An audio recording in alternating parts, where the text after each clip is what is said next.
Assistant commissioner तांदलेवाला Azka Sahar और chief officer Tariq Javed Kamboh की जानिब से कानून की खिलाफ वर्जी करने वालों को जुर्मानों का सिलसिला जारी।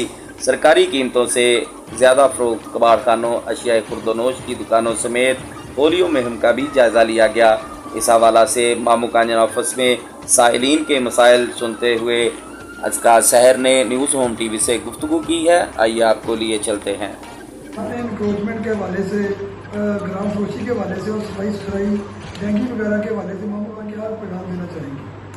मामू कांचन के आवाम को मैं कहना चाहूँगी कि हम लोग सफाई सुथराई के मामला को बड़े तफसीली तौर पे देख रहे हैं और इंक्रोचमेंट भी हमारी नज़र में है। हमने उसके लिए अपनी टीमें मुख्तस कर दी हैं, वो इंक्रोचमेंट्स का जायज़ा लेंगे। उसके बाद हम इंक्रोचमेंट्स की सफाई के लिए निकल पड़ेंगे और इसमें किसी को भी रियायत नहीं दी जाएगी। हम एज़ पर ला अपना काम करेंगे और अभी मेरी इन सब लोगों से जिन्होंने इंक्रोचमेंट की हुई है उनसे दरख्वास्त है कि जितनी इनको इजाज़त दी गई है उनमें रहें, तजावुज़ात से गुरेज करें, वरना हम अपनी टीमें भिजवा के तजावुज़ात तड़वा देंगे। Thank you.